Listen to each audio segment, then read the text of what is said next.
Testing, testing.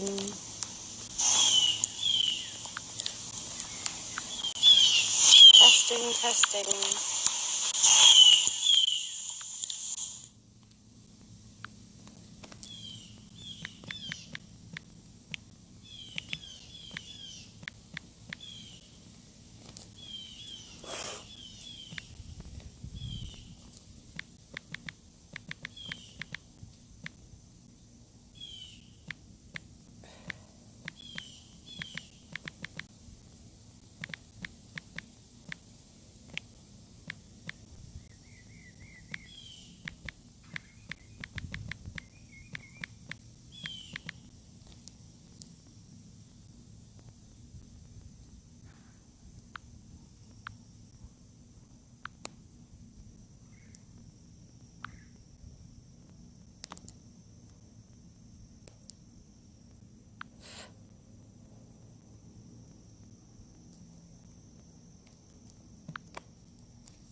Do, do, do, do, do.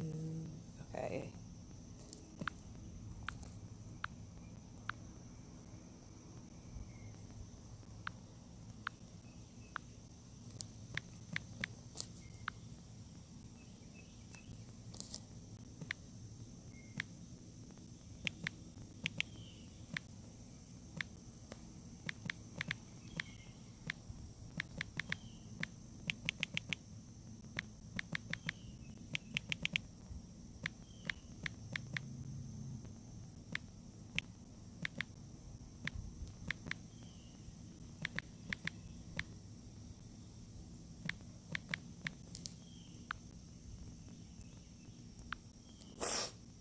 Oh, my nose is running. Okay. Let me get out of YouTube. That's turned down. Where is Streamlabs? Let me turn it around on me. Let's see here.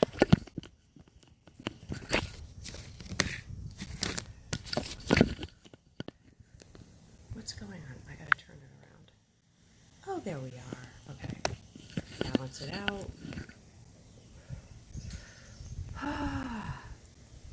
Hey guys, it's Ghost Queen. Let me just fix this. Hold on. Almost ready. Almost ready. Stand, stand, stand. Don't fall down. We're good. Hey guys, it's Ghost Queen. Okay, it's Moody Monday, and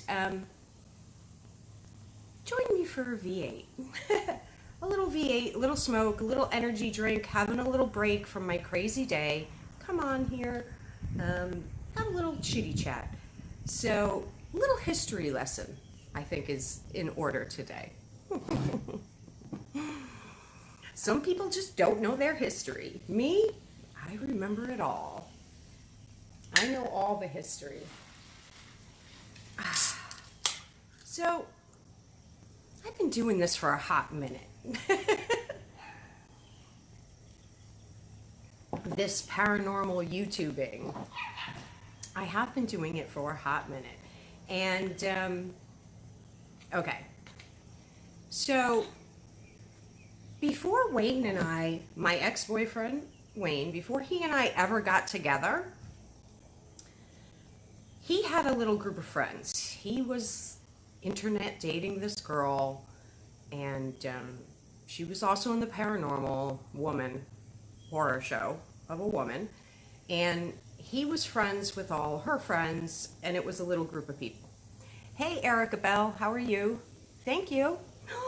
Isn't it awesome? Not my real hair, darling. Okay, so back then, as I say, oh, I already have a cigarette going. Isn't that bad?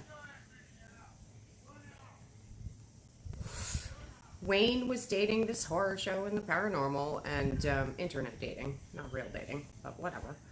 And she had a little group of friends, and he was friends with these people. So people like American Drunko, Farm Patty, you know, the Bed Pig, all those people, like those were his group of people. That I wasn't friends with any of those people, okay? I particularly didn't like that little group. I never have. They were never my friends. And then, of course, when Wayne and I got involved and when we moved in together and we started streaming together and whatnot, yeah, I'm going to explain the shirt too.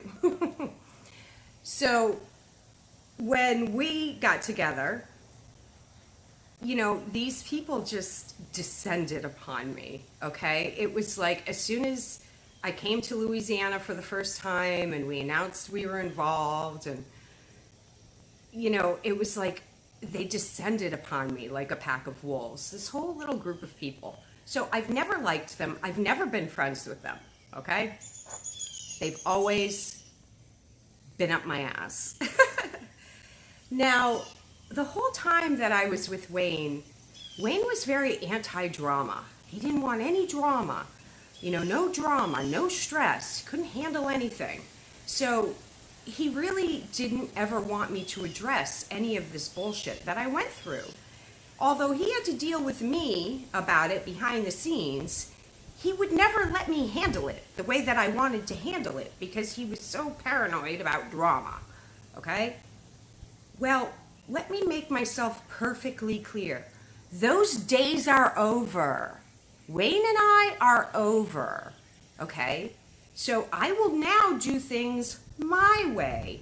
And if you think I'm going to put up with any of your bullshit anymore, you're wrong, people. I will stick up for myself. Okay? So that is why I'm addressing a lot of these issues with these people. And yes, some of the issues are old, but because of Wayne, I could never really address them. Now I am.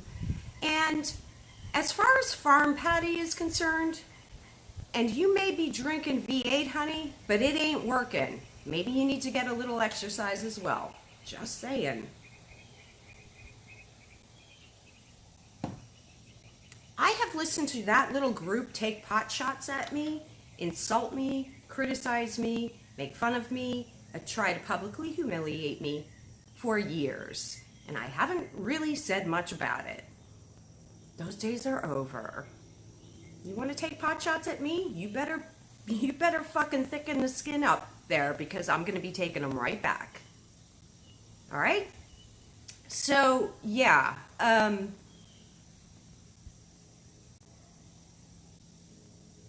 I couldn't speak really freely about a lot of these issues that I dealt with.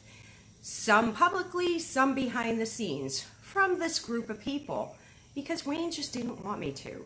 But as I say, Wayne and I are no longer together, and I will now do things my way. And I will take you people on. You want to come at me? Come at me. But expect to get it back, okay? Because you're not going to just sit there and, have me be your personal plaything and have me not say anything about it anymore. I'm going to speak up for myself. Now, with Farm Patty, I've sat here since she pulled that really nasty shit with me. I watched her for a little while after that. Then I was just like, this is silly and I'm not going to watch it anymore. But I know she's still been saying it for, the past year and a half, 2 years now. It's all been, oh, I'm changed. Oh, I'm different now. Oh, I'm nice now. And now I'm all about, yoga and Buddhism and, being nice to people and spreading the love. And I didn't believe any of that bullshit for a minute. Sorry, I just didn't. I really don't think a tiger changes their stripes. And it really didn't take much provocation to have Farm Patty start revealing her true nature and her true colors and her real personality. I've noticed all of a sudden, since I made that video, it's just come right back out again, hasn't it? And that stuff was still going on behind the scenes. I knew about it, okay? I knew about the shit she was pulling behind the scenes. Ever since she pulled that shit with me publicly, she's been doing the same shit. She's just been more covert about it, okay? Now she's sort of acting like her old self again. You go, girl. Same here. I am sick of being nice. I am done with that. Hey, I'm in the middle of something, but Okay, what's up? I was just letting you know that the police had came over here. Oh, I know. Thank you. All right, you're welcome. You didn't see my pack of cigarettes, did you? No, Oh. you need one? No, I'm all set, thanks. Yeah, this is my first time walking over here today. Oh, yeah, no. Never mind. All right. So, yeah, I knew it wouldn't take much for her to start showing her true colors again. And that's exactly what we're seeing. She's very gruff. There's not a lot of femininity to her.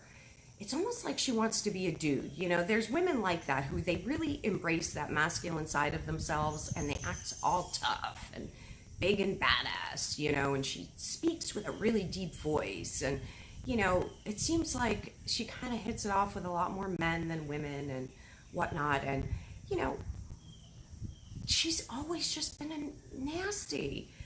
And if you go and you watch, I knew that woman wasn't sorry for anything that she had done. I knew she wasn't sorry for any of her behavior. I knew her apology wasn't real, okay? Part of the reason that I knew it wasn't real was because after she made her apology to me, she blocked me and I wasn't allowed in her stream. And I was being nice to her at that time. I was accepting her apology, okay? But I was blocked. I wasn't allowed to speak in her chat. I knew that apology was fake, okay? I knew she was the same person she's always been. And she's always been nasty, okay? This is a woman that calls CPS, she calls police. This is the type of thing. She gets involved in people's personal lives on YouTube, okay? It shouldn't be that way. That shouldn't be happening, all right? You all know the story I've told about a woman who actually lost her child because of these people getting involved in her life. And yes, maybe there were other issues in her personal life already, but would all that have come to a head to the point where CPS got involved and removed her child if those two, shit stirrer troublemakers hadn't gotten involved? Probably not. And then that child would probably be happily still with her mother. Okay? So these people, they're problem children. They have personality disorders. They have anger issues to the point where they get a certain charge out of feeling powerful by disrupting people's lives. I've seen it time and time again. Now, they love to make fun of me about the Parawhores shirt. here's what they don't know, okay? Clearly, I got this shirt before Wayne and I were ever together. Will likes to say that I rode off Wayne's coattails. Sorry, but Wayne had his little circle of friends, Will, which you were in, before we got together. And I had a very large network of people in the paranormal that I was friendly with. Now, I'm not saying they're all my best friends, but I have a very large network of people. I connect to a lot of people in the paranormal and in the occult communities, okay? I'm good at networking. We're all good at something. And one of the people that I was friendly with was Scott Gruenwald, okay? Scott's an old school paranormal person. He used to do the Paranormal Soup. He's been on Ghost Adventures. He's very well known, funny guy, nice guy. I like him a lot. We've been friendly. You know, that doesn't mean he supports everything I do. I'm sure I don't support everything he does, but we're friendly, we're acquaintances. He's the one who created this shirt, and it was a joke, one that clearly goes over the heads of people like Farm Patty, okay? It was making fun of women in the paranormal who really aren't in the paranormal, who just kind of sleep with, you know, dudes in the paranormal, and they go from dude to dude to dude to dude to dude in the paranormal, and they were called Parawhores. It was a joke. The shirt is a joke. I'm not the only one that wears this. There's hundreds of people in the paranormal who wear this shirt. We think it's funny, okay? But you missed the joke. And what's funny about that, what's even funnier about that, is that Bedpig is the classic Parawhore. But she missed the joke, as you did, Farm Patty, okay? So, yeah, he does sell these shirts still, I believe. If anyone wants one, I can hook you up. I tried to pin on my crown, but it's sliding, sliding, sliding. These are so hard to keep on your head. Those crowns, they slide, don't you know? We can't all be royal all the time. You know what? I'm just going to take it off. It's not sticking. It's not sticking. I didn't pin it well enough. So, little bit of history there, okay? Yeah, I have gotten involved with some people in the drama community, Farm Patty. Is that okay with you? Because I seem to remember it was okay for everybody else to do it, okay? Is it all right with you? Do I need your permission? You know, you'll notice that a lot of these nasty people, they're very manipulative and controlling. They seem to think they have a lot of say in how you act, how you behave, what you do in your life. Stay away from these toxic people. They won't do you any good. They have nothing to bring to the table. Let me tell you something. If Farm Patty really wanted to change, if she had been serious about wanting change, there is no way she would have created a new channel and started doing panels. She would have been more humble. She would have sat back and maybe learned something from someone. I don't know, not saying me, but in general. She would have worked on her humility, of which I've never noticed that she has much of. She's not a very humble person. She's pretty cocky, okay? Lot of name calling, whatnot. I hate a cop collar and CPS collar. My husband is a police officer. I hate it too, okay? I really do. You know, even me, like, there's been times where I've, like, gonna go and to call the police, and I'm like, you know what? Do I really need to call the police in this situation? Is this necessary, or is this a problem I can probably work out on my own? Because I don't want to waste the police officers' times.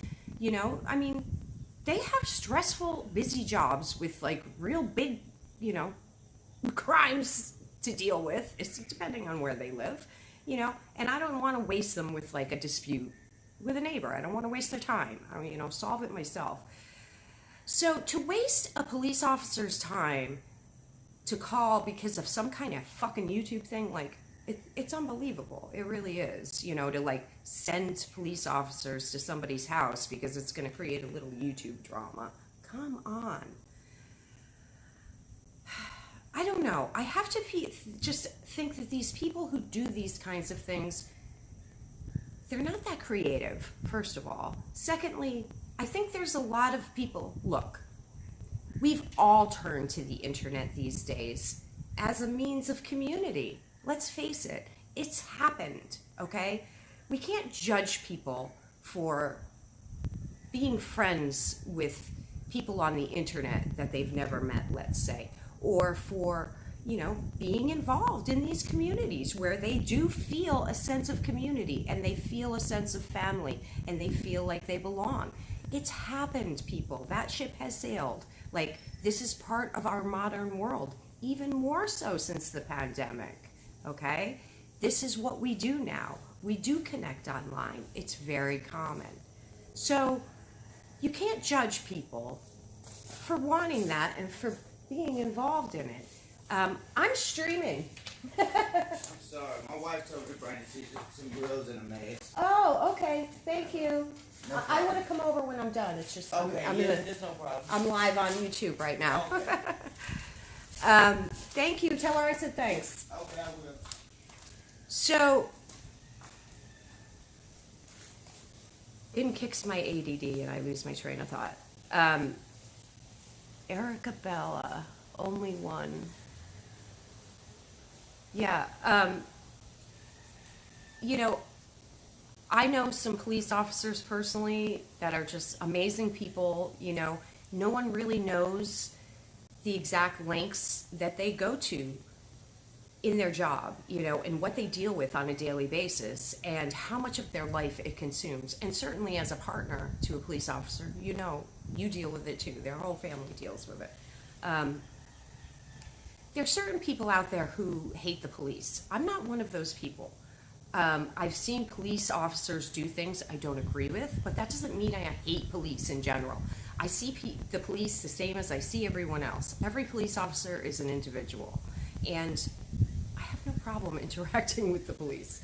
So, yeah, I have friends that are cops, and there are some cops that are amazing people. I mean, and these can be very selfless people, really. They're putting their lives on the line sometimes every day, especially if they live in a big city. I do think there are police officers that can also abuse their power.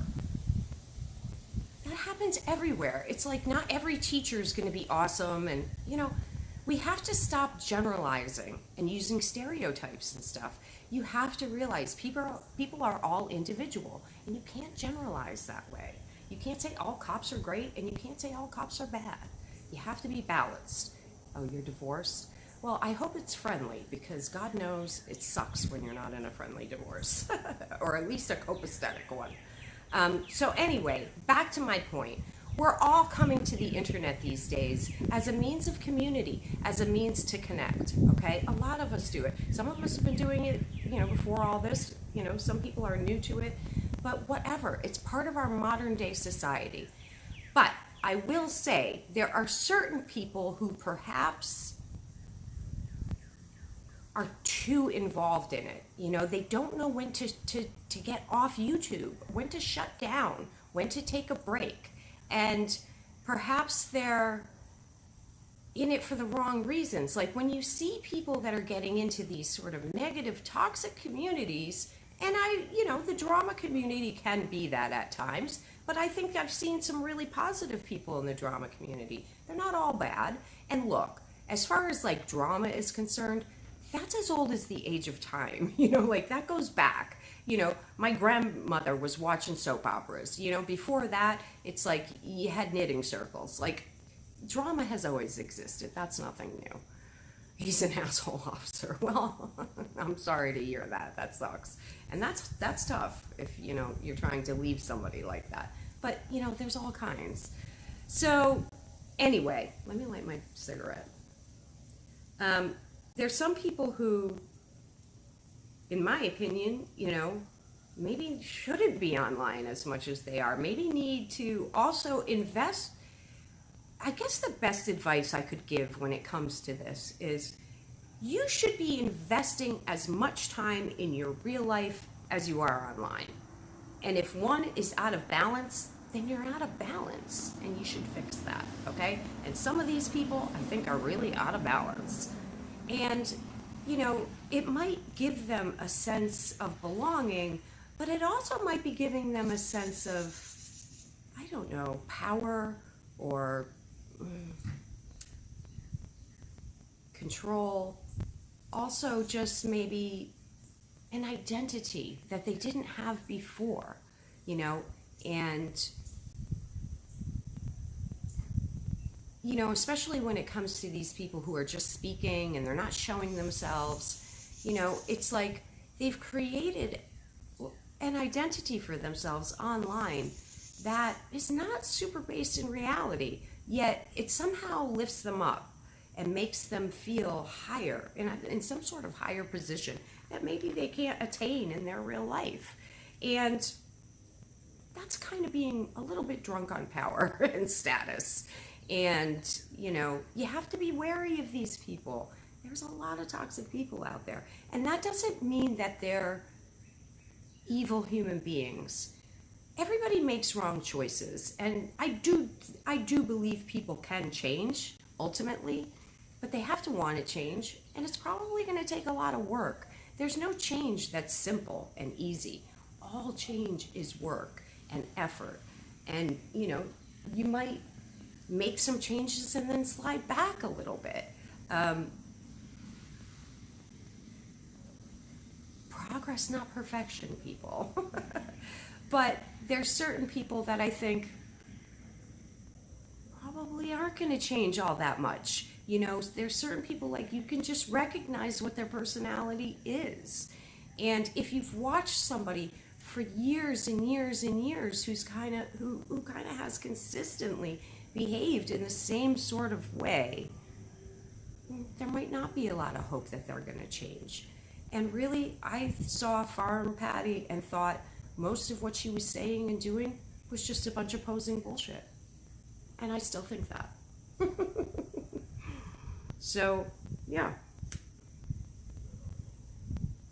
You don't have to agree with me. You don't have to support me on it. But I am allowed to have my opinion. And that is my opinion of her. I've seen a lot of stuff behind the scenes as well, especially since I've been with Wayne. I've seen a lot of texts, a lot of private messages, hangouts, and whatnot. You'll notice a lot of these people, they do a lot of those hangouts, private hangouts. Even while they're streaming, they'll do hangouts. You know why? That's so they can shit talk people, but it's not in the YouTube chat. Okay? I don't do that shit. I don't need to. But that's why that's done. And I've seen a lot of those hangouts. I've never done those hangouts. I don't participate in them, and I don't do them on my channel. It's not what I'm about. I don't need to shit talk people behind the scenes covertly. Okay? If I'm going to shit talk somebody, I'm going to do it right here. You're going to see my face. You're going to hear it coming out of my mouth. Okay? People who do that, I just think they're a little cowardly. If you won't put your money where your mouth is, everybody's gonna be a little snarky with their friends in private. But if all you can do is sort of shit talk people, and that's all you've got, what kind of person are you? Really? I don't know. I like to see the good in people. I like to encourage people and lift them up. But I'm not going to support somebody that I think is fake or insincere. I'm just not. And I am going to say, yeah, I think you should be a little wary of that person. From my own experience, from my own intuition, from my own gut. I'm a protective person. What can I say? So, along with the theme of history, one other thing I was going to mention, let me just have a little sip of my V8. I'm going to be starting a new series. Before I even talk about that, I told my mods today that I was canceling my mod chat. And I have done that. And I told them I was going to contact them all individually. That's why you see no mods in here right now. They're all waiting to hear what's up. Basically, I've been really thinking about it. And because my mods that I have right now were all my mods when I was with Wayne, I have decided it's probably time to get new mods, to let those girls go. I don't want them to feel conflicted. If Wayne decides to come back to the paranormal, I don't want him to feel like I stole all the mods and, you know, he can't be friends with them anymore or whatever. So I've decided to let those mods go, and I'm going to be choosing new mods for my channel. So if anybody is interested in being my mod, please speak up, because I'm going to need a few. And I'm going to contact my mods privately and let them know they're all still welcome to participate in the streams. But in case Wayne wants them as his mods, if he decides to stream again, he can have them back. So that's that. What else? So I am going to be starting a new series where I am going to be talking about the Salem witchcraft trials, Salem witch trials, as they're more commonly known. And I'm going to be discussing each individual person involved in the trials and just talking about it. I don't think that a lot of people are really educated about the history of the Salem witch trials. And I think it's important. I think it's important to be familiar with that history. You know, I see that more and more it seems like in many ways our country's becoming very Christian biased, okay? And just today I saw a sheriff in one of the parishes here. I don't even remember which one. If you look at my Twitter, I shared the link out to the news story, where he was talking about a shooting that had happened in the town, and what it was about was a group of people had gathered to celebrate. I'm in Jersey. Did you ever talk about the Jersey Devil? No, but I would love to. Remind me if I forget, Erica, because I can't write it down right now. I'm outside. I don't have a pen in front of me, so I don't know if you're on my Twitter or my Facebook, but either get on there or email me, remind me, and I will. Anyway, I'll put it on my list. So there, I don't remember which parish it was, but there was a gathering, and what they had come to gather to honor and celebrate was a gentleman who had been murdered. Okay, I think he was a young man. I don't know how old he was. And so there were and I guess they had applied for a permit to be allowed to have this sort of celebration. Now, celebrating is big in Louisiana. These kind of big group get-togethers, it's a huge thing. This goes on all the time, okay? You got second lines, you got parades, you know. This is what we do in Louisiana. It's all about celebrating in groups and whatnot and all sorts of fun times, okay? So this big group was going to be getting together to celebrate this person's life, to honor and respect him, and, you know, just memorialize the fact that he had been murdered and whatnot. And they applied for a permit and they were denied, and perhaps they were mad about that. I don't know. I don't know all the details of the case, but they did end up getting together anyway and having a big group, and it was like sort of like a celebration, like a party, okay? And people were dancing and whatnot. Somehow a shooting broke out, okay? And 13 people were shot. Now, I don't believe any of those people died. I had heard one was in critical condition, but I don't believe any passed away. But 13 people were shot. That is quite a large number of people to be shot in a group celebration. So it was some sort of violence that broke out. I don't know why the violence broke out. I don't know what it was about. But what I did see today was the sheriff speaking on, you know, a news station and claiming that the reason why this happened is because that Satan is in the town. Now, this is ignorant speech, okay?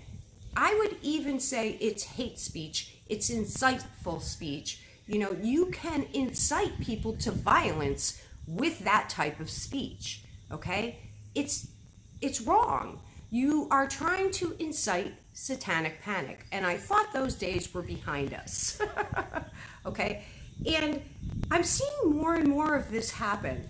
And I'm sorry, but people do need to be familiar with the Salem witch trials because it's an important part of history. Because this is exactly what can happen when you get this kind of group sort of panic and suspicion and fear and paranoia, and you start accusing people of things. You know, today it's, oh, Satan's in town. The next thing is, oh, she's possessed. That one's possessed. Oh, she's a witch. Maybe she's brought Satan to the town. I mean, this is dangerous stuff, okay? And people need to be aware of it and familiar with it. I don't care what your faith is, okay? I don't care if you're Christian, Jewish, Buddhist, Muslim, pagan, whatever you are. Everyone needs to be aware of this type of speech that I do think can incite some really dangerous behavior. So I just had to think to myself, how can I help and do my part? And I'm all about education and awareness. So we're going to start talking about that history of Salem. I think it's very important.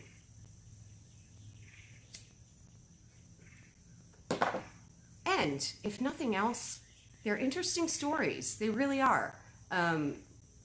It's interesting history. They're interesting stories. And it's fascinating to even try to imagine the atmosphere of the culture and the society of that time, and what it would be like if you had been put in that position, and how you would deal with it. And I have a lot of respect for, you know, the people that died and whatnot, and yeah. And I have some synchronicities in my own life with some of these deceased people. So I'm going to talk about all of it. I'm going to do one person at a time. I guess the big question I wanted to ask you guys, hey, Lady Norn, I hadn't seen you in a long time. How are you, lovey? I'm going to ask you guys, and I know there's only a couple people in the chat, but if you are watching this on playback, you can always leave a comment and let me know. Would you prefer that I do that as a video, or would you prefer that I do it like this as a live chat where I can interact with you while I'm talking about it? What's your opinion? What do you prefer? Because I really can do it either way. But it's interesting stuff. I know you'll enjoy it. I really do. Everybody really seemed to get a kick out of the whole Exorcist curse thing, and I am going to be talking about some other movie curses. But I don't know. I'm sort of like, I don't like to just do one thing straight. I like to break it up. Like, one day we'll talk about a movie curse, another day we'll talk about something else, you know? Otherwise, I think it gets stale and boring. Hey, Catherine Smith, how are you? Welcome to the stream. So, yeah, I've dealt with a lot of, you know, bias myself, you know, a lot of prejudice. And it's hard to deal with, you know, it really is. It's hardest to deal with when it comes from someone you care about even, you know, and I have had prejudice come at me from people I care about, you know, who have preconceived notions about who I am because of my own spiritual practice. And, you know, that's based on superstition and superstitious belief. And, you know, usually the people that fear you because of your spiritual practice really don't know a lot about it. And it can really be hurtful, you know, it can really hurt my feelings. And I take it very personally when someone sort of, you know, assumes like I'm evil or bad or, you know, tainted somehow because of my spiritual practice. And many people don't even understand or seem to take into consideration how offensive that can be. You know what I'm saying? Hey, I'm still around. Been been pulling wallpaper and washing walls, but I've been watching. Oh, well, that's good. I'm glad you're still around. Do them live. I like the interaction. Okay, cool. I'm fine, thank you. And yourself, Ghost Queen. I'm good, thanks, Catherine. Thanks for coming in. Um, yeah, it can be, and I've had people that don't like me use it as a way to try to tarnish my character and to tarnish my name, and I'll be talking about that a lot more soon. Um, yeah. Now, how I've dealt with it pretty much is to just, I sort of embrace the character that people have created for me. And yeah, you'll go around, see me portraying this image of myself as the devil, as Satan, as evil. But you know what? I'm giving people what they want because I've had people put that identity on me for so long. What else could I do but embrace it? Otherwise, it would start to affect me and my own self-esteem and my own self-confidence and my own feelings of self-worth. And I tell you one thing, I'm not going to let that happen. So I'd rather embrace the image. And I have. I've made it part of my persona. I embrace it. But it's a character. It's a role. It's a role that I play publicly to entertain. That doesn't give you any kind of indication of who I am as a human being and to be in relationship with me, whether that's to be my family, my partner, my friend. And if you were to talk to those people who have very intimate relationships with me, I'm sure they would vouch for me that I'm not evil all the time.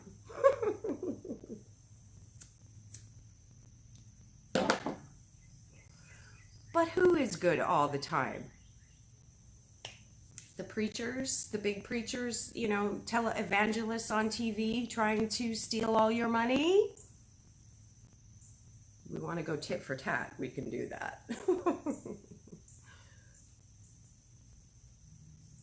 But yeah, I think this is a good sort of topic to discuss. And you'll hear a lot of people talking about cursing. Although I don't, I'm not anti-cursing. I've always been very straightforward and honest about that. I have no issues with cursing people if I think it's necessary. I've done curses for hire. However, that doesn't mean I do them willy-nilly. I have a lot of personal codes that I live by. I have a lot of integrity. I have morals. Just like anyone else. And I think that there are people in the world that get by with a lot of evil acts and a lot of evil behavior that really don't necessarily have a lot of repercussions for that behavior. They can skate by the law. They can skate by being accepted in society and all these other sort of natural consequences. A lot of times evil people are very manipulative and they can skate by. And I think that, it's good that we can enact some of our own justice sometimes. But I would if I was doing a curse for hire, let's say, I would really have to know the story and I'd have to investigate it for myself a little bit and know that it's true before I would do it. I'd have to feel it was for a good cause and that it was deserved. And I certainly don't go around, sort of cursing people because they irritate me, okay? Because one of the things that I've learned to regulate over the years is my emotions, okay? Yes, I get pissed off. Yes, I get irritated. Yes, people annoy me. I get angry, just like everyone else. But I try to not be as reactionary as some other people in the world. And that means I usually try to mull over my thoughts and my emotions, and I try to process them. And I'm a pretty slow processor because I do have Asperger's. I am on the autism spectrum, so I'm a slow processor.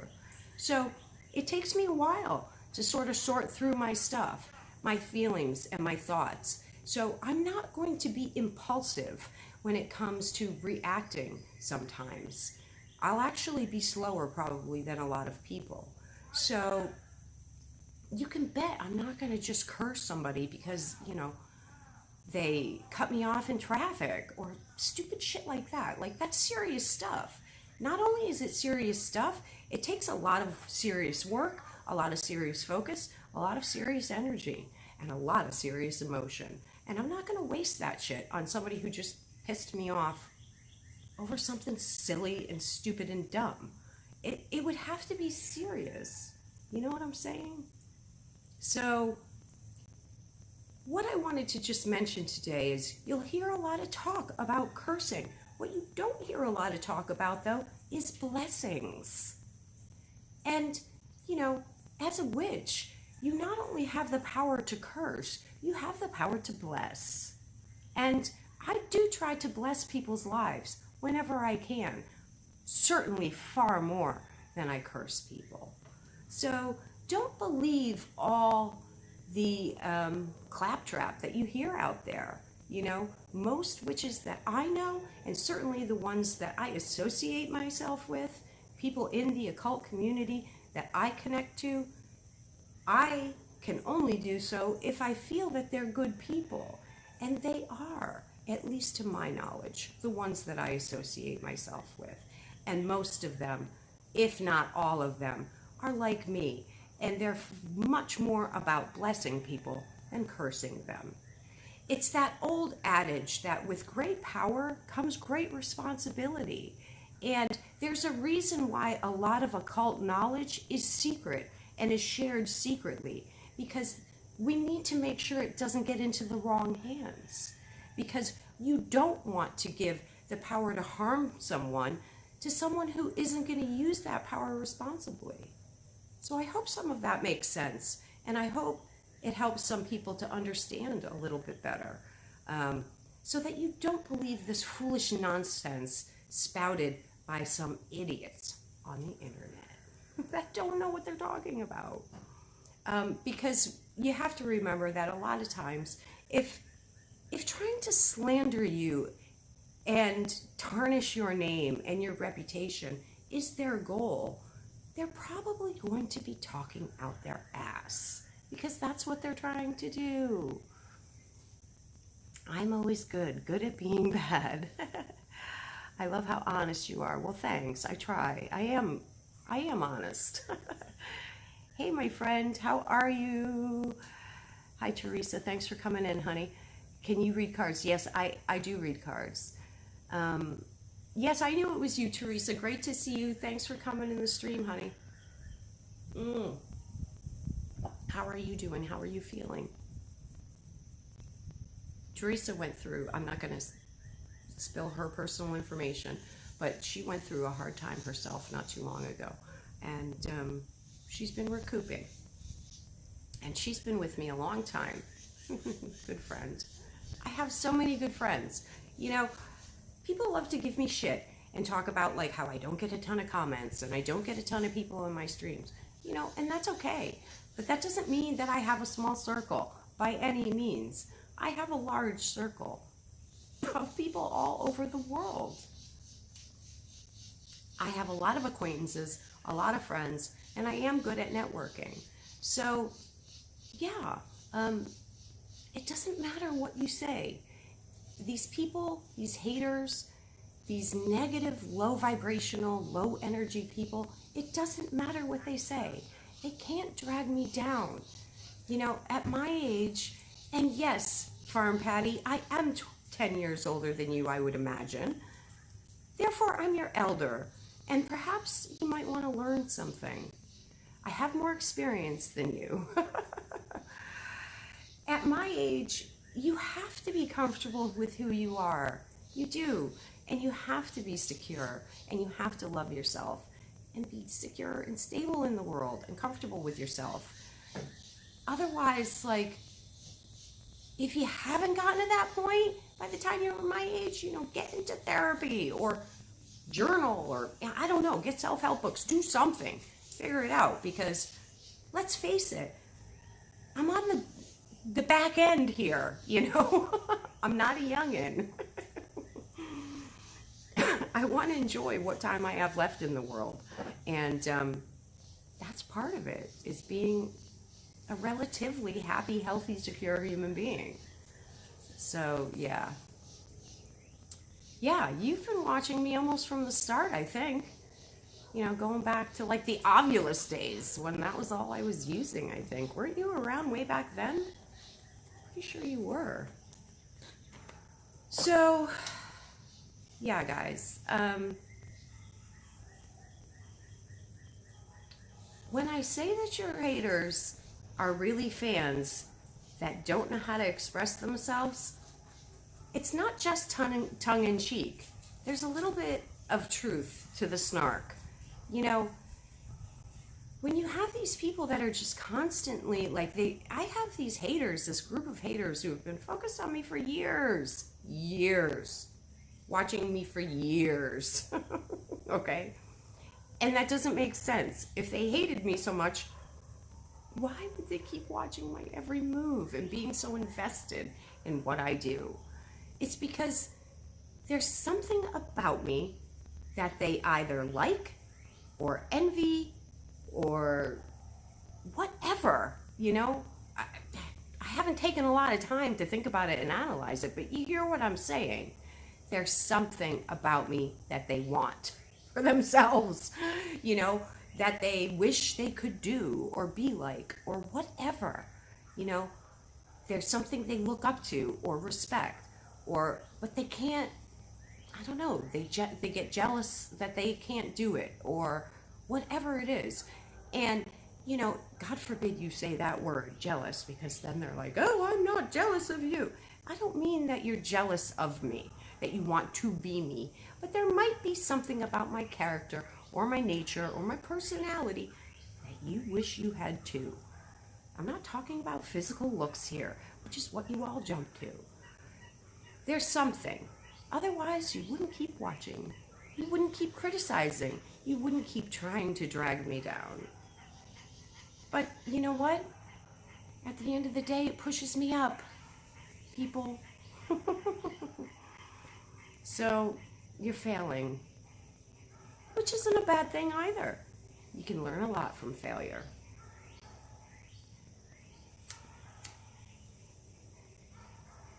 So I think that's pretty much all I've got for today.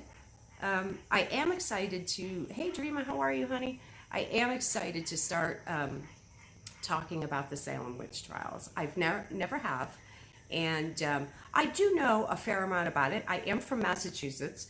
I've never lived in Salem, but I lived close by, and I do have a cousin actually that lives in Salem who does ghost hunting tours, if you can believe that. We're not close, not because there's any sort of animosity between her and myself, but because there was stuff that went on with her mother and my mother and me, and the whole family sort of split up on my mother's side of the family over what I think are kind of silly issues. But it's like once my grandmother was the matriarch of the family. When she passed away, the family started to kind of fall apart, and then when my grandfather passed away, it completely fell apart, and everybody had issues with everybody else. You know how that shit goes with families. So yeah, it's kind of, especially since I don't have brothers and sisters, I was an only child, and it's kind of sad that my cousin and I were not close, because her and I never had any issues between us. But you know, I guess her loyalty to her mother or whatever, she doesn't talk to me, so it's kind of a shame. I'm excited about the witch trials. Yeah, it will be really interesting and fun. And you know me, I do my research and I dig up and I find a lot of stuff. So it'll be fun to talk about. I'm looking forward to it too. It might have to wait until I move. I'm not sure. We'll see. I might start it before then. It just depends if I have enough time. But I'm excited about it too. Either way, it's going to be fun. I'm gonna enjoy it, which means you will too. And I do think that that's true. I don't think that there are a ton of people that really know a lot about it. You know, everybody's heard of it, but especially like when you get down south here, like I have talked to a lot of people and they just don't know about it. Like living in Massachusetts, we know all about it. You know, we've learned about it. They teach it in school.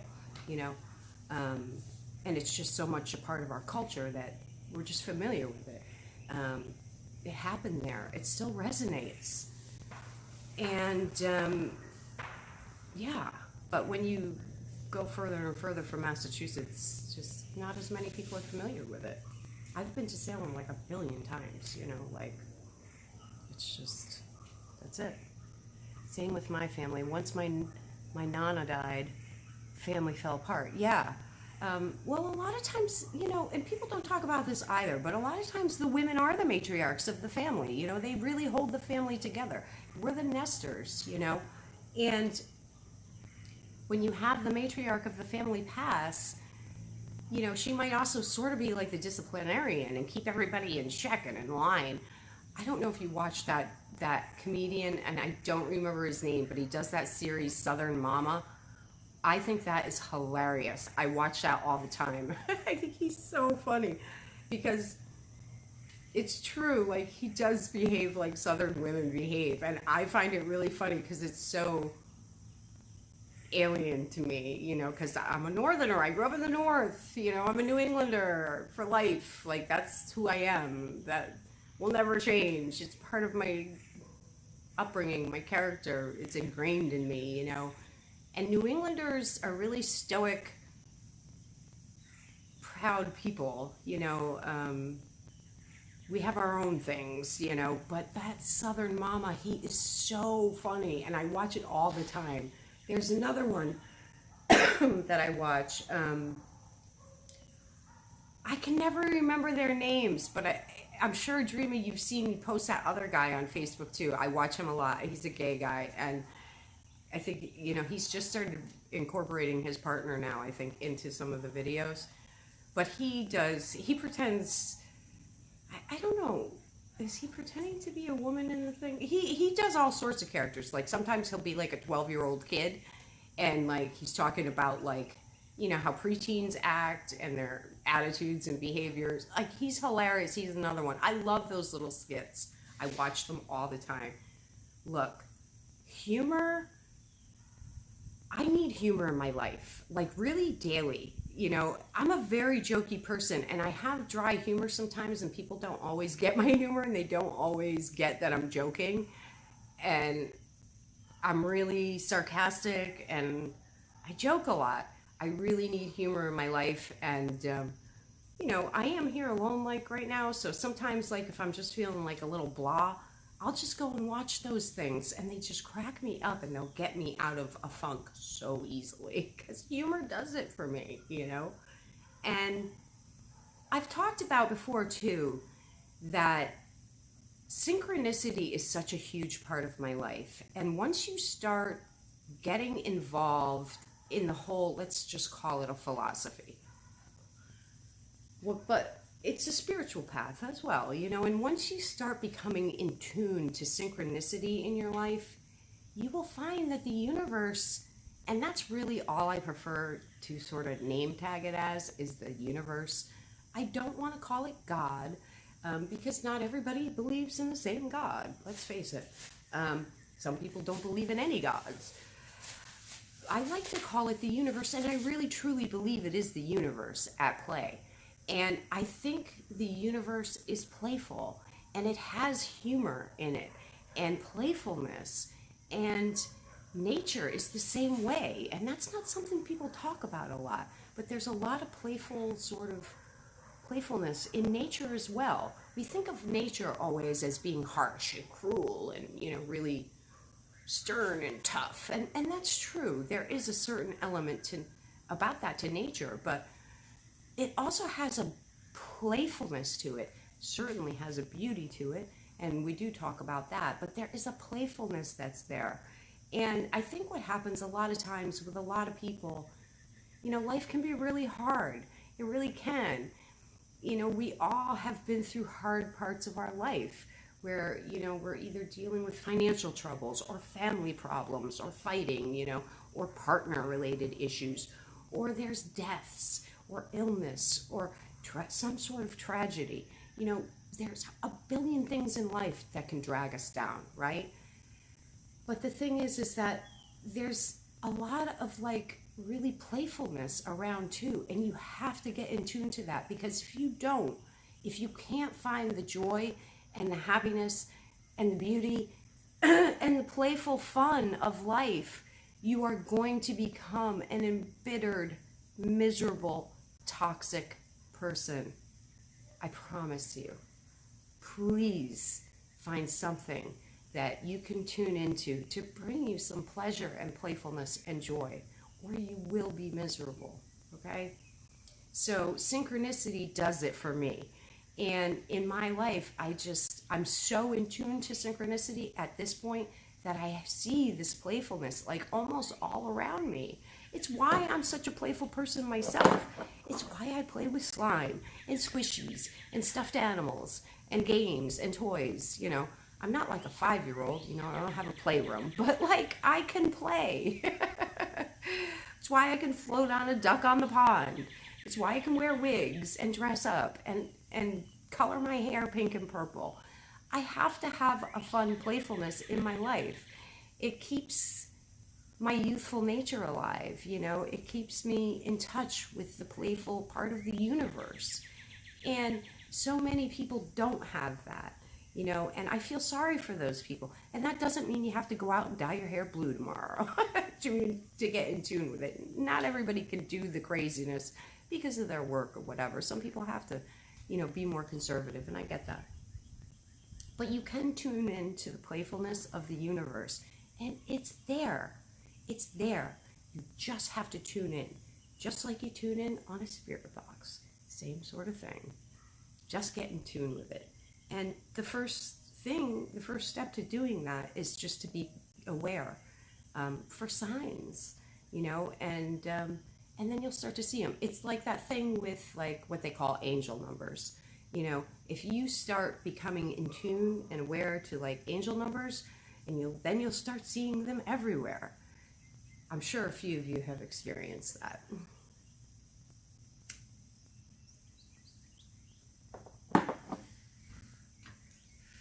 But I love synchronicity, and it is something I've talked about a lot in the past, and I've had like, all right, there's a movie called Magnolia. I don't know if any of you have ever seen it.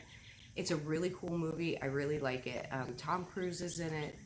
Philip Seymour Hoffman, who died, he's in it. It's a really good movie. The woman with the red hair, what's her name? I forget. But at the start of that movie, they talk about these sets of coincidences that are so extreme that it becomes hard to actually believe that they're coincidence. It's like, it's so crazy coincidental that you just can't even swallow that it's a coincidence anymore. And to me, that's what synchronicity is. It's like when it's so crazy and meaningful that it just can't be a coincidence. And that's synchronicity. And that doesn't mean that I think every coincidence is synchronicity. It's about discernment and being able to tell the difference. Like when you and your girls had backyard movies. Exactly, yeah. Well, me and, the kids. Right, and yeah, I think I raised all my kids with a very playful nature. I hope that they appreciate that and that they had fun with it like I did. And that doesn't mean it was all fun and games all the time, but you gotta have a little of that. You gotta be able to play and have fun time, you know? All work and no play makes Ghost Queen a dull girl, and it's the same for everybody else.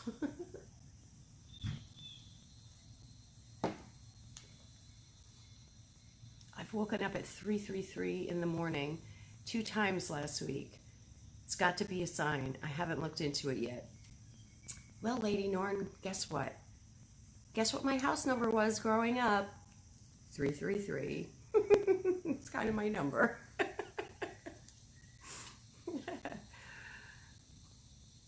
That is one of my, I'm a big number person. I'm really into numerology, and I'm a big number person.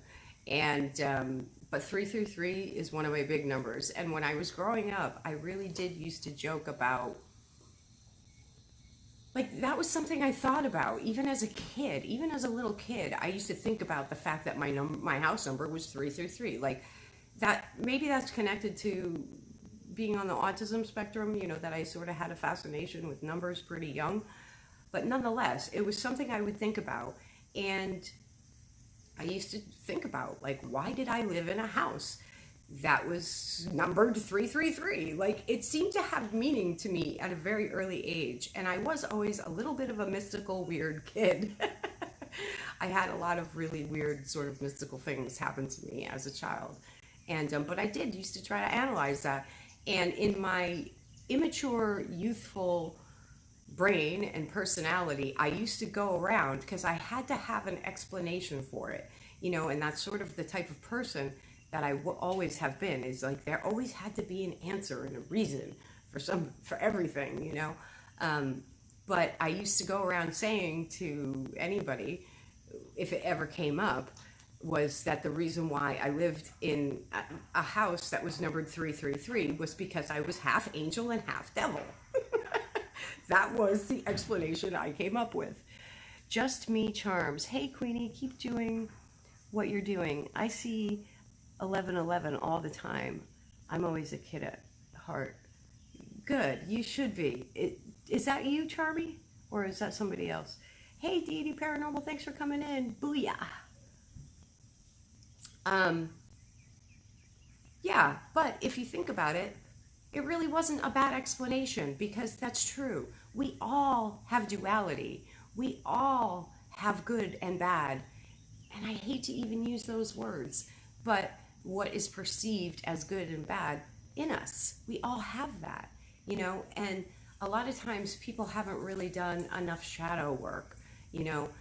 If you see people that are really sort of portraying themselves as very angelic and very perfect and very pious and pure, and not acknowledging any darkness within them, those are people that really desperately need to do shadow work. They haven't done any shadow work, and they haven't accepted that dark part of themselves.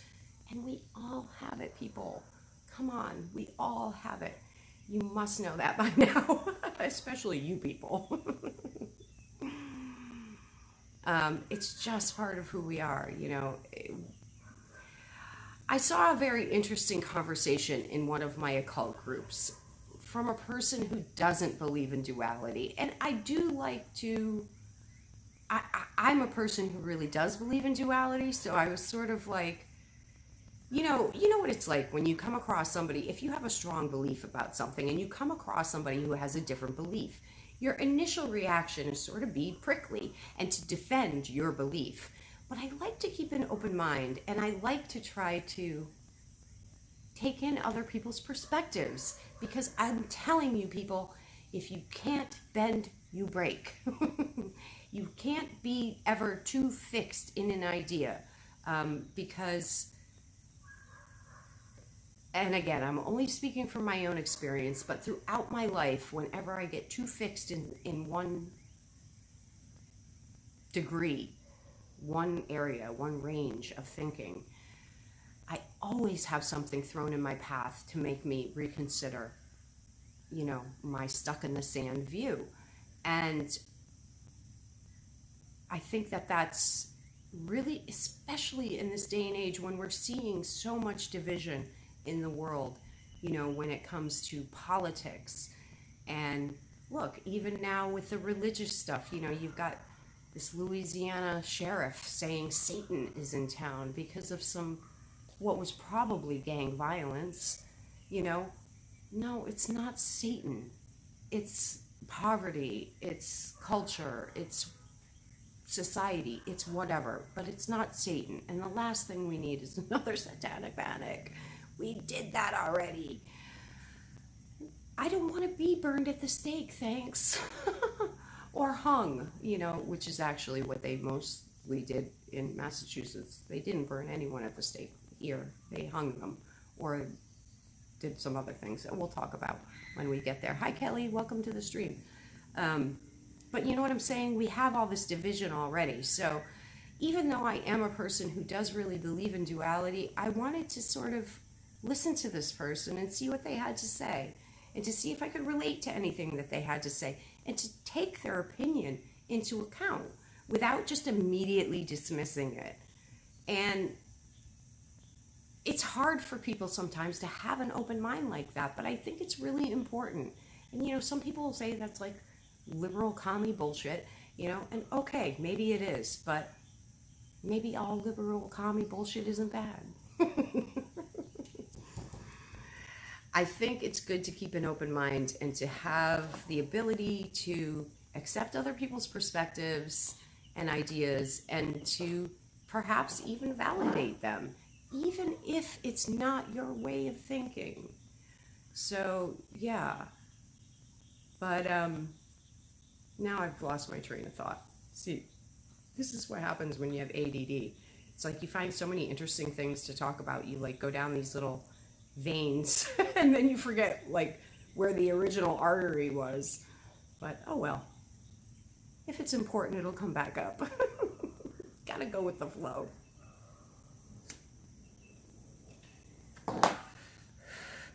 So yeah, oh, I know. I was saying that people who sometimes portray themselves as like really, really white, or, you know, white as the driven snow, I believe those are people that really need to do some shadow work. And, you know, maybe that's something else we can talk about in the future.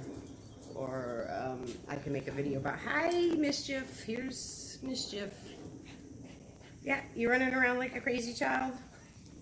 So, yeah, and, you know, you don't have to be pagan or, you know, non-Christian to do shadow work. You know, any faith can do shadow work.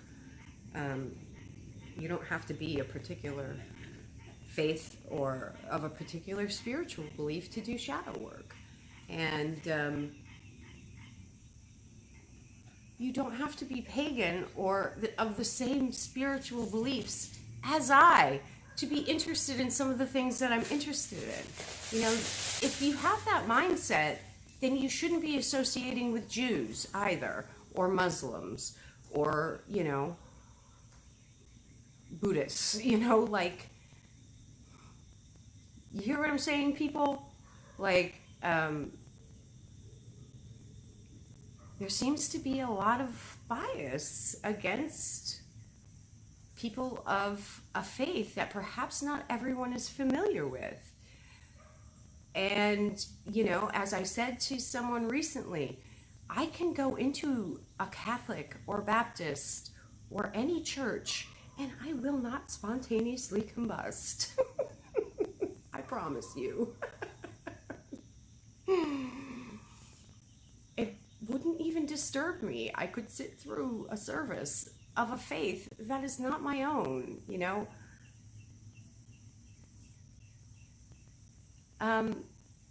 Well, I think I'm not going to talk about it actually, Teresa, because I think it's a good subject to talk about as a theme for a live stream or a video. But yeah, I will do that. But in the meantime, you can find a lot of information about it online. It's delving into your dark side and sort of accepting that part of yourself, your shadow self. That, you know, Carl Jung really did a lot of research at the shadow self. And, you know, that's getting more into like psychology, but it's all related. So if you do have an interest in shadow work, I would suggest looking into some of Carl Jung's work. And I can definitely send you some links, Teresa. But it's delving into that dark side of our nature, you know, and whether that's related, and that doesn't, when I say dark, I don't necessarily mean bad, and I hate that word. I mean, it could be wounded. You know, a lot of times we have wounds within ourselves that need to be healed, you know, trauma, and it's doing some of that healing work, and also maybe perhaps looking at ourselves and really knowing our own natures and characters and not judging those aspects to our character and our nature and our very soul that might be looked at as being in shadow, as being maybe not something. All right, if I were to sum it up, because sometimes I'm not always good at verbalizing this stuff, I like to put it into my own words. You gotta love your ugly. Okay? That's the most simplistic way I can put it. You have to accept and love your ugly. And we all have ugly. Okay? All of us. We all have that inside of us. Okay? And if you were Christian, maybe you would call it sin. But like, we all have that within us, and you have to sort of get to know it, recognize it, acknowledge it, accept it, and love it, and embrace it as part of the beautiful person that is you, the beautiful and complex individual that is you. Yeah, I want to know more about shadow work. Okay, I'll definitely talk about it. Like my narcissistic mother, I have wounds and deep scars. Yet I have a narcissistic mother, and I know what that's like. Shadow work is a method of processing the darker emotions and urges that live within us. Thank you, Dreama. Much more articulate than I was putting it. Yes, Purple. Yeah. But yeah, and it's important to do that work. And some people can do that work in therapy. I did some of that work in therapy. Not all. Some. A lot of it's very, very personal and very deep, and maybe you can't do that work with someone else. Maybe some of that work you need to do alone. I know I did. I had to do a lot of that work alone. Although I never feel alone. I always feel so connected to spirit that I don't really ever feel like I'm doing anything alone. But you know what I'm saying.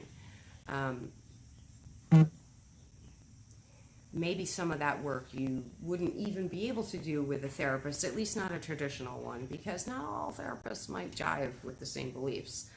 But yeah, but some of it could be done with a therapist. Hey, people with addiction issues, let's say, maybe they need to connect with, a 12-step program or a recovery program. Like, there's all different sorts of aspects that can be connected to shadow work. And wounds and trauma and stuff, emotional blockages that need to be healed in order for you to be a healthier and happier person. And in some instances, a less dangerous person, or toxic person or hurtful person, and I believe a lot of times also that the people who are that way, they are sort of hurtful or harmful or dangerous or whatever word you want to pick, low vibrational, low energy shit. It's because they haven't done their shadow work. The same with the people who claim that, they're perfect or good or, and somehow higher above all the rest of us. They haven't done their shadow work, It's maybe a very simplistic way to put it, but I do think it's at least partially true. All right, I'm going to finish my V8. Gotta have a V8. And now we're moving on to the Cotton Candy Bang. Gonna have a little bit of an energy drink to get me through the afternoon and the evening. My transition to full vampire is almost complete because I've spent the past 2 nights up all night and not getting a ton of sleep. Like, maybe getting, I think the night before I got like 3 hours of sleep. Yesterday I probably got, I don't know, maybe 5. Not really enough. But I've been up all night. I got up so late today and I came outside and I literally walked into the sun and I was like, oh. And I'm like, I'm vampire. Because I've been up all night, getting up like afternoon and coming into the bright sunlight after being in my darkened air-conditioned bedroom and being like, oh, I'm burning.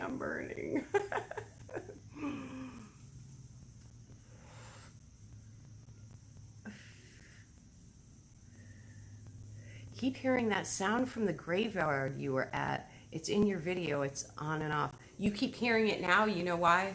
It's probably not paranormal. It's probably because I didn't turn my friggin' Bluetooth. Oh no, my Bluetooth is off. Ooh. Well, then I can't explain that. Maybe it is paranormal. I was going to say, sometimes I forget to turn my Bluetooth off and it can mess with my live stream sound. But no, I don't think that's that. So I don't know. But there's a lot of noises around here. I am outside. But I will say, Spirit here has been acting up. Really acting up. I was in the kitchen the other night and they were like dimming the lights. And it's this one light that there are like 4 bulbs. And I really just don't think it's an electrical thing. I've never seen that happen here with this particular light. I haven't seen it happen since. I really think it would, and I just know, I know when it's spirit messing with me, you know, and usually they start messing with me when I'm not talking to them enough, whether that's communication with boxes or me just talking. I talk in the open air to the spirits, you know, not all the time, but if they start acting up like that, I know they're wanting some kind of interaction, and I'll just be like, I'll start talking to them because they just want to be acknowledged, and they do get lonely sometimes, you know? So I know, and I know they're upset that I'm leaving, you know? So I'm like, you can come. I don't know what else to say. But I think a lot of spirits too, especially if they're older spirits who have been around for a long time, they don't like the change, you know, and it's going to be change for them too. You know, if they don't want to leave here, then they're going to have to deal with new people coming in. Maybe they won't like them as much. It won't be paranormal people, probably won't be as fun for them. So yeah, they're kind of acting up a little. And I've had a lot of crazy things in my life happening, which when things upset me, I know it upsets the spirits around me as well, you know, so yeah. They've been acting up here. I saw a shadow figure in my bedroom last night, you know, and I've been seeing lots of orbs. I've been catching lots of spirits around the house out of the corner of my eye, and I'm always like, I see you, what's up? And then I just start chatting with them. Hubby thinks we have a spirit on the back deck. He's seen what he thinks is a face on the security cam. Also seen our cat watching it. Yeah, well, there probably is, you know. I don't know if you caught me saying this in another stream or video. I don't remember which, but I mentioned that there was just an article that came out in either the New York Times or the New York Herald, one of them, that said that through this pandemic, there's been a lot more reports of paranormal activity in homes. And it just doesn't surprise me, you know, with all these people home. Like, that's a change, you know, and the spirits are going to react to it, you know, and they're also going to feed off the energy in the home. And if it's positive energy, they'll feed off that. If it's negative energy, they'll feed off that. And they might react in kind. Whatever energy they're being fed, they might react in kind. So, you know, if people are having negative energy in the home right now, it could be just because you're creating some negative energy in the home and the spirits are feeding off of it and just kind of mirroring it back. So you could try cleansing the home. You could try just talking to the spirits and, you know, trying to calm them down yourself, you know. Actually, I'm going to show you something. That brings up something I was going to mention anyway, and I forgot. Hold on.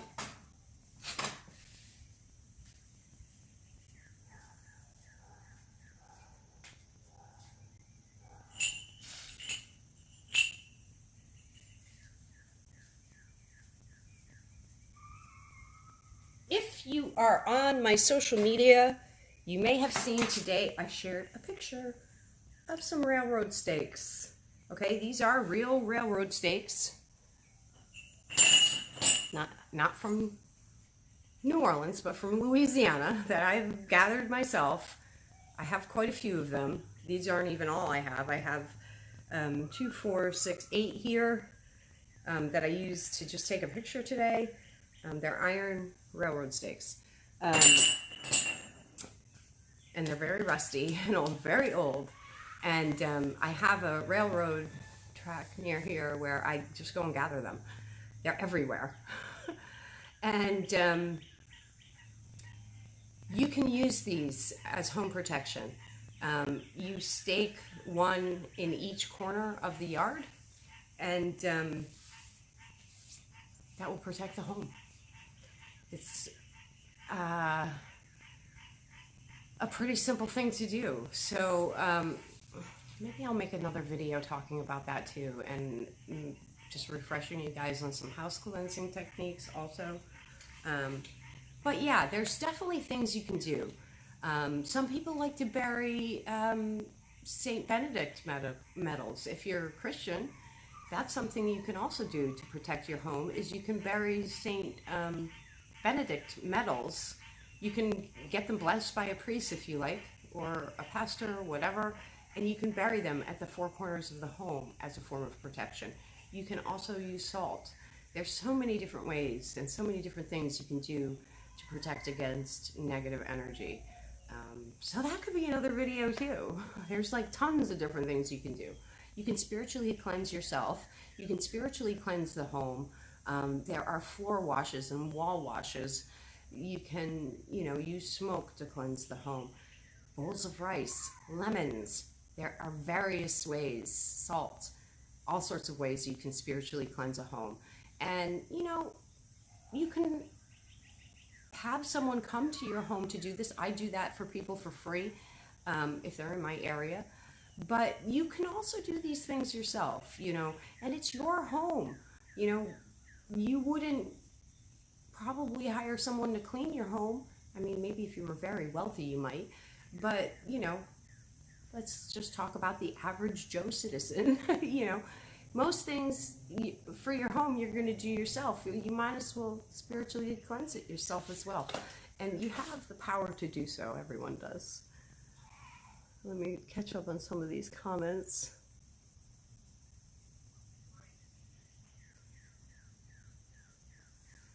Or they can just jump in your suitcase and move with you. Well, I did suggest that. Yeah, animals can see spirits when we can't. Absolutely. I think I picked up something. I think I picked something up at my Reiki master's house. I've noticed something out of the corner of my eye since then from the deck. Well, that's possible, especially with all the healing and cleansing that they're probably doing. Girl, you can hear all that background noise. Yeah, I'm sorry, I'm outside and yeah. We've got the birds and the bugs and the neighbors and whatnot. Yeah, sometimes spirits will follow you and attach. That's why you should not give them permission to follow you. Yeah, that's true. Like, I remember when I was in Massachusetts and I lived near a defunct state hospital, like home for, mentally challenged people. But, one of those state hospitals where it was like, they were horror shows, back in the day. A lot of abuse went on, horrible conditions and whatnot. And, I mean, God, the spirits that attached to me when I was there communicating, it was unbelievable. And I had some problems after that, actually. When I was in a ghost hunting group, we cleansed homes. Inside my house is a fortress, nothing getting inside. Yeah, well, and that is something to keep in mind too, is that, like, if you use something like this with these stakes, and that's why I'm probably going to do a video about it, and this is why you should be educated and knowledgeable about these practices before you engage in them, is if you were to sort of stake these stakes before you cleansed the home, you would be trapping whatever's there in to your space. So if you had negativity in the home and you put in the stakes, that's staying. Okay, I should have even said that first. Yeah, so you have to, but on the flip side, if you want any kind of spiritual activity in your home, let's say if you were someone like me you would perhaps be wary of making it completely impenetrable. You know what I'm saying? Like, I welcome the spirits into my life. I do a lot of spirit work, so I don't want my home to be free of all spirits. I don't want necessarily negativity, but I don't do a lot of banishing of negativity either, because I'm weird and different, and I deal with things in a different type of way than some people. But whatever. What I'm saying is, you can definitely rid your home of all spiritual activity if that's the goal and if that's what you want.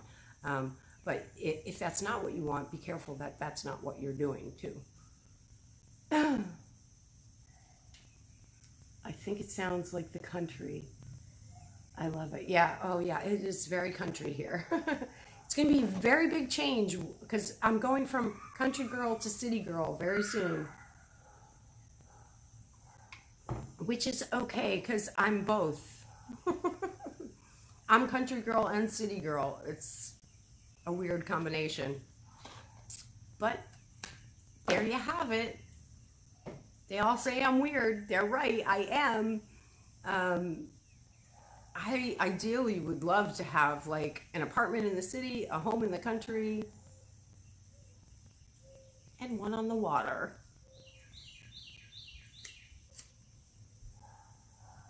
I'm an ocean girl and a mountain girl. I'm all sorts of girls rolled into one. I still get I still get family members in the house when they pass, but no negative will get in. Well, that's good. Yeah, and you know, you can have little altars, you know, or if you prefer to call them sacred spaces, whatever, where you're honoring your ancestors and your deceased family members. That's a great way to pay homage to your ancestral spirits, is to create some kind of space where you're offering your love and your respect and your homage, honoring them with personal items perhaps of theirs, pictures, things that, you know, material things that make you feel attached to them, simple candles, etc. Things that they liked, perhaps, food or drink. You could do that sort of thing. The spirits love that, those kinds of offerings. And you know, this is not a practice that's only engaged in you know, esoteric or occult or pagan beliefs. It's also practiced in Buddhism and a lot of Eastern religions. You know, they do the same thing. They put out offerings to ancestral spirits and that sort of thing. Native Americans do it as well. So, yeah.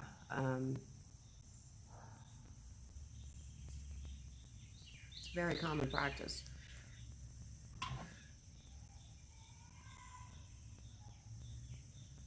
I don't know if you've ever had one of these. If you like cotton candy type things or bubble gum type things, like that, those types of flavors, this is the best energy drink I've ever had. I love it. It's the only one I pretty much drink nowadays. So good. I've been chewing on like Hubba Bubba bubblegum lately. It's crazy. So yeah, guys, we talked about a lot of stuff today. But that's good. It's good to touch upon different stuff. Got a lot of good ideas for some future streams, future videos. I probably should wrap it up because I do still have a ton of stuff to do and I'm probably going to be up all night again. But happy Monday. I know for me personally, Mondays are sort of like such a transition day after the weekend. Sometimes I struggle with being a little moody on Mondays. So thanks for joining me, and hope you didn't have a moody Monday. I hope everybody has a great evening. And I'm belching from my energy drink. Always know if there's something you need help with, if you're having some sort of crisis in your life, if it's spiritual, if it's paranormal, if it's just emotional and you need a friend, I'm never too far. You know, I can always make time for everybody. Or if you have questions, I'm always happy to answer them. My inbox is always open. You know, I'm everywhere on social media, not hard to find. Thanks for joining me. Hope you guys all join me again. And yeah, I don't know when I'm streaming next. I know I'm doing them very sort of spur of the moment and impulsive and just no set schedule right now. But that's a little bit what my life is like, so just bear with me. Hopefully I can get into some sort of, I'm not a super schedule type girl, but maybe once I'm settled into starting a new phase of my life, I can get a little bit more regular and you'll know when to look for me. But in the meantime, please make sure you like the video, sub, and hit the top bell to make sure you get the notifications for when I go live so you can come and join me. And yeah, have a great Monday evening. And I'm sure I will be on here again soon. And yeah, well, you know, well, I'm going to talk about that later. I don't want to talk about that now. But yeah, you will. I'll definitely be streaming. So,